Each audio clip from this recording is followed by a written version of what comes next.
ባለፉት 3 ዓመታት እንደ ኢብራሂም ትራውሬ ዝነኛ የነበረ ሰው በአፍሪካ ማግኘት ይከብዳል። በፈርጣማ ተክለ ቁመናው ላይ የሚለብሰው የተወጣጠረ ወታደራዊ ዩኒፎርም በፊልም የምናውቃቸውን ራምቦና ሸዋዚንገርን የሚያስታውስ ነው።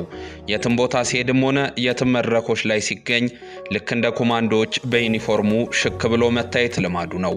ኢብራሂም ትራውሬ ልክ እንደ ቀደሙት ፓን አፍሪካዊ መሪዎችና የቅኝ ግዛት አርበኞች እንደ ኳሚ ንክሩማ፣ እንደ ፓትሪስ ሉሙምባ፣ እንደ ሳሞራ ሚሼል ሁሉ አዲሱ የአፍሪካ ነፃ አውጪ መሪ እስኪባል ድረስ መደነቅ የቻለ ሰው ነው። በተለይ እንደ ታላቅ አፍሪካዊ አብዮተኛና ጀግና ከሚታየው ከሀገሩ የቀድሞ መሪ ከቶማስ ሳንካራ ጋር የሚያወዳድሩት ቁጥራቸው ቀላል አይደለም። በማህበራዊ ሚዲያዎች ስለ ትራውሬ የሚነገረው እውነቱን ውሸቱን ብዙ ነው። ቶማስ ሳንካራ ዳግም ተወለደ ይሉታል። ሁለቱ ሰዎች በእርግጥ ብዙ የሚያመሳስላቸው ነገሮችን መጥቀስ ይቻላል። በቄቦኔት ቆባቸው ከቶማስ ሳንካራ ጋር ይመሳሰላሉ። ሁለቱም ሻምበል ወይም ካፒቴኖች ናቸው።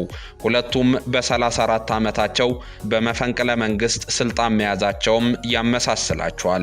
ሁለቱም ከ8 ወራት ቀደም ብሎ ስልጣን የተቆጣጠረ ወታደራዊ ጁንታን ገርስሰው ነበር ቦታውን የያዙት።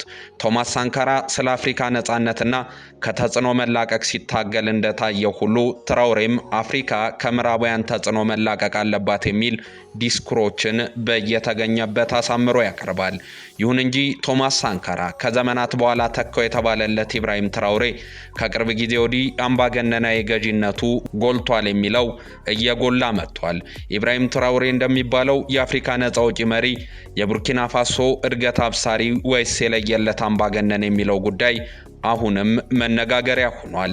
ትራውሬ ከሰሞኑ በቴሌቪዥን ቀርቦ ዲሞክራሲን እርሱ የሚል መግለጫ መስጠቱ ደግሞ ይህንን ጉዳይ አጋግሎታል። ስለ ትራውሬ ጥያቄ በበዛበት በዚህ ወቅት ሰውየው ማን ነው የሚለውን በዛሬው ዝግጅታችን ልናስቃኛችሁ ተዘጋጅተናል። አብራችሁ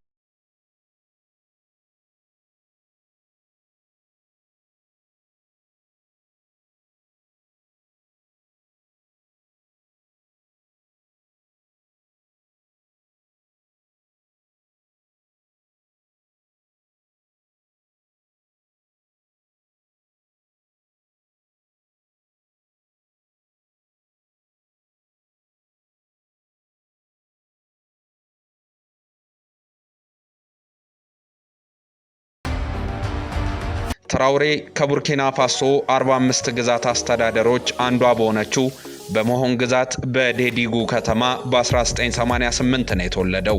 በጆሴፍ ኪዘርቦ ዩኒቨርሲቲ ጂኦሎጂ የተማረም ባለ ዲግሪ ነው። ከዩኒቨርሲቲ እንደተመረቀ በ2009 ጦሩን ተቀላቀለ። በጆርጅ ናሞዋና ሚሊተሪ አካዳሚም ገባ። ይህ የጦር ማሰልጠኛ ቶማስ ሳንካራ ከተማረበት ከካዲቆ ቀጥሎ ሁለተኛው የሀገሪቱ ትልቅ ወታደራዊ ትምህርት ቤትም ነው። ትራውሬ ልክ እንደ ቀለም ትምህርት ሁሉ በጦር ስልጠናውም ጎበዝ ሰልጣኝ ነበር።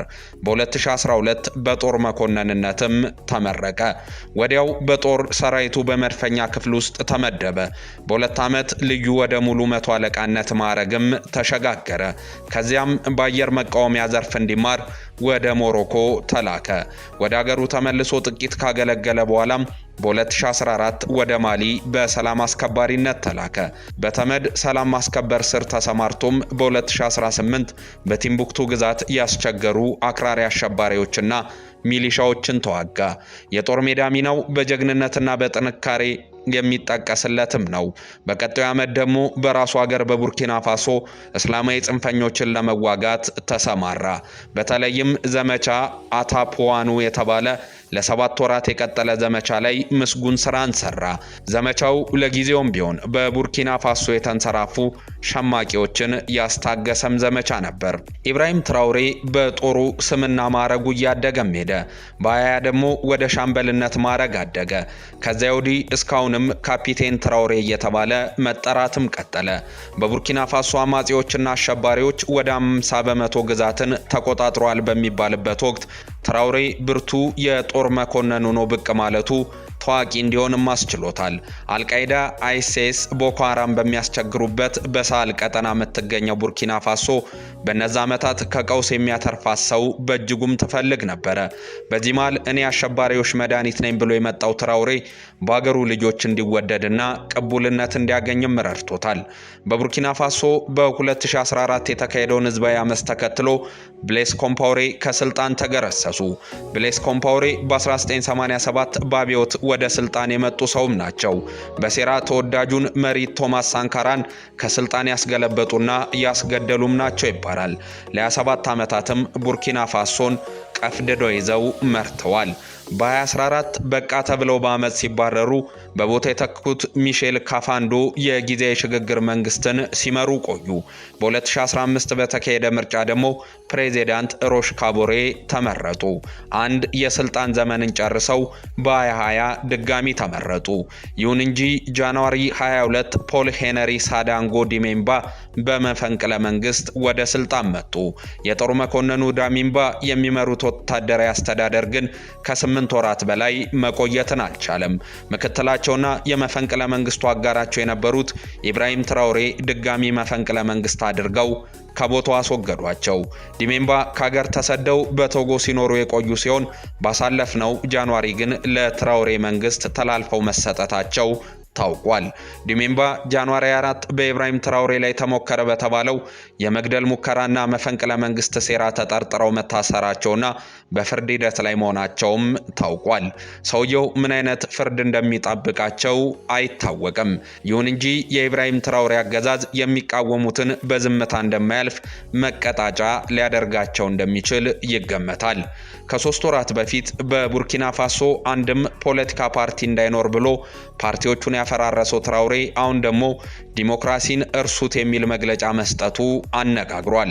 በአገሪቱ ብሔራዊ ቴሌቪዥን ጣቢያ ቀርቦ ጋዜጠኞች በተቀመጡበት ንግግር ያሰማው ትራውሬ እንደ ሊቢያ ያሉ ሀገራት ወድቀው የቀሩት የውጭ ኃይሎች ዲሞክራሲ በግድ እንጫንባችሁ ስላሉ ነበር። ዲሞክራሲን እንጫን በሚሉበት በየትም ቦታ መጨረሻው የሚሆነው ደም መፋሰስ ነው በማለት ሊቢያን በምሳሌነት አቅርቧል።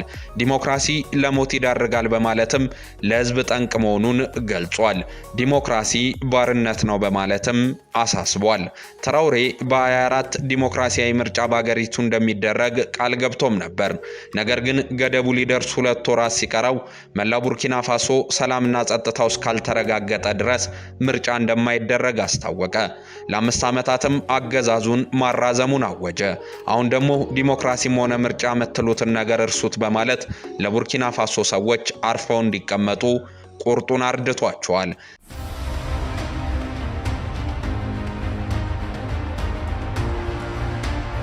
ካፒቴን ኢብራሂም ትራውሬ የአገሪቱን ምርጫ ቦርድም ሰርዘውታል። የፖለቲካ ፓርቲ የሚባል ነገርም ከሀገር አጥፍተዋል። አሁን ደግሞ ዲሞክራሲ አያስፈልገንም ብለው አውጀዋል። ትራውሬ በ5 ዓመት አገዛዛቸውን አራዝመውም ነበር። በ24 ዲሞክራሲያዊ ሽግግር ይደረጋል ብሎ ቃል የገባው ሰው አሁን ግን በተቃራኒው አገዛዙን አጠንክሯል። ትራውሬ በተጨማሪም ዲሞክራሲ ለኛ አይሆንም፣ ከዚህ ቀደም ሞክረነው እንዴት ማጥ ውስጥ እንደከተተን አናስታውስ ሲልም ተደምጧል። አሁንም ጉድጓድ ውስጥ ነው የሚጨምረን። አሁን አብዮት ላይ ነን። ህዝባዊ አብዮት ተቀጣጥሏል። በስነ ምግባር የሚመራ ጠንካራ ስርዓትን በማነጽ ሀገራችንን ማሳደግ እንችላለን። ሁሉም ሰው ይህንን መገንዘብ አለበት ብሎም ገልጿል። የሲቪል አስተዳደር እንደማይመጣ በይፋ ተናግሯል። ምርጫ ቅንጦት ነው፣ እኛ ህልውናችንን ለማስቀጠል ነው የምንታገለው። ምርጫ አድርጉ የሚሉ ሰዎች የአገር ጠላት ናቸው። በኮትዲቯር የመሸጉ ተቃዋሚዎች የአገር ጠላት ናቸው። በ1987 አብዮተኛውን ቶማስ ሳንካራን ያስወገዱት ወገኖች ርዝራዦች ናቸው በማለት በውጭ ባሉ ተቃዋሚዎች ላይ ጭምር ሲዝቱም ታይቷል። ትራውሬ ጸረ ምዕራባውያን ንግግራቸውን በማድረግ ታዋቂነትን አትርፈዋል። ማይክሮፎን በጨበጡ ቁጥርም ቅኝ ገዢዎችና ኢምፔሪያሊስቶች እያሉ የምዕራባውያን ሀገራትን መዝለፍ ስራቸው አድርጓል። ሰውየው በተለይ የቡርኪና ፋሶ የቀድሞ ቅኝ ገዢ የሆነችው ፈረንሳይን ከነመሪዎቿ ባገኙት አጋጣሚ መሳደቡን ደግሞ ተለማምደውታል። ትራውሬ ራሱን ልክ የቀድሞ ዝነኛ የቡርኪና ፋሶ አብዮታዊ መሪ እንደ ቶማስ ሳንካራ አድርጎ ለማቅረብም ሲሞክሩ ይታያል። እስካሁን ግን በስራም በእውቀትም ሆነ በንግግር ዳግማዊ ቶማስ ሳንካራ ሲሆኑ አለመታየታቸው በተግባር ተረጋግጧል። ቡርኪና ፋሶን ከኢኮኖሚ ጥገኝነት አላቅቃለሁ፣ ባንዴ አበለጽጋለሁም ይላሉ። የቡርኪና ፋሶን ወርቅ ማንም አይዘርፍም ብለው የፈረንሳይ ኩባንያዎችን ማባረራቸውም ይነገራል። ደፋርና የማይበገር መሪ በአፍሪካ ተወለደ ተብሎ የሚታመን የማይታመንም ነገር በሰፊው ሲወራላቸው ቆይተዋል። ትራውሬ በመስከረም 22 ወደ ስልጣን ሲመጡ የለውጥ አብዮተኛ መሆናቸውን ቃል ገብተውም ነበር። በአገሪቱ የዲሞክራሲ ሽግግር እንዲደረግ መንገዱን እንደሚያመቻቹም ቃል ገብተው ነበር። የፕሬዚዳንት ሮች ማርክ ካቦሬን መንግስት ገርስሰው ወደ ስልጣን የመጣው የትራውሬ ወታደራዊ አስተዳደር በአገሪቱ የሚፈነጩ አሸባሪዎችና የሚሊሻ ቡድኖችን እንደሚያጠፉም ቃል ገብተው ነበር። ይሁን እንጂ ቡርኪና ፋሶ ዛሬም ድረስ ከአሸባሪዎችና ከታጣቂዎች ጥቃት ልትላቀቅ አልቻለችም። እንዲሁም የዲሞክራሲ ሽግግር አላደረገችም። ቡርኪና ፋሶ ከዚህ ይልቅ የትራውሬ ከንቱ ፉከራና የፖለቲካ ልፈፋ ብቻ ነው ዛሬም ድረስ ጮክ ብሎ የሚደመጥባት። በጃንዋሪ 26 ትራውሬ በአገሪቱ የሚገኙ ከመቶ በላይ የሆኑ ፓርቲዎችን ሲያፈርሱና ንብረታቸውንም ሲወርሱ ፓርላማውን ቢሆን ሙሉ በሙሉ አግዶ ፈላጭ ቆራጭ መሪ መሆናቸውንም አሳይተዋል። ቀደም ብሎ በሐምሌ 25 ደግሞ የምርጫ ቦርድ ለሚባለው ተቋም እጅግ ውድ የአገር ሀብት እየፈሰሰ ነው በማለት እንዲፈርስ ማድረጋቸውም አስደንግጦ ነበር። የሚዲያ ተቋማትና ፍርድ ቤቶችም የትራውሬ ሰለባ ከመሆን አላመለጡም ነበር። ጋዜጠኞች፣ ፖለቲከኞች፣ አቃቤ ሕጎችና ሌሎች የትራውሬ አገዛዝን የሚተቹ ሰዎች ደግሞ በግድ ተይዘው ወታደራዊ ስልጠናን ወስደው በግዳጅ ወደ ጦር ግንባር እንደሚላኩም ተረጋግጧል። በቡርኪና ፋሶ ትራውሬ በመጣበት ወቅት በተመሳሳይ ሁኔታ በመፈንቅለ መንግስት ስልጣን የጨበጡት የኒጀርና የማሊ ወታደራዊ አገዛዞችም ተመሳሳይ ነገር እየፈጸሙ ነው ይባላል። ልክ እንደ ትራውሬ በተመሳሳይ ሸማቂዎችና አሸባሪዎችን እየተዋጋን ነው፣ እንዲሁም ሀገር ለማረጋጋት እየሰራን ስለሆነ ምንም ነገር አትጠይቁን የሚሉት የኒጀርና የማሊ አገዛዞችም የሚተቿቸውን ሲያሳድዱና ሲያፍኑ ተደጋግሞ እየታየ ነው። ሶስቱ ሀገራት ኢኮኖሚ ኮሚኒቲ ኦፍ ዌስት አፍሪካን ስቴትስ ወይም ኢኮዋስ ከተባለው ቀጠናዊ የምዕራብ አፍሪካ ሀገራት የኢኮኖሚ ማህበረሰብ ድርጅት አባልነት ራሳቸውን አስወጥተዋል። የራሳቸውን አላያንስ ኦፍ ሳህል ስቴት ወይም ኤኢኤስ የተባለ የሶስትዮሽ ህብረትንም መመስረታቸውን አውጀዋል። ቫግነር የተባለውን የሩሲያ ወታደራዊ ድርጅት 5000 ቅጥረኛ ወታደሮች በቀጠናው እንዲሰማራም ቀጥረውታል። ይሁን እንጂ በሶስቱም ሀገራት የሚካሄዱ ግጭቶችና ሽብርቶች ሲባባስባቸው እንጂ ሲቆሙ አልታየም።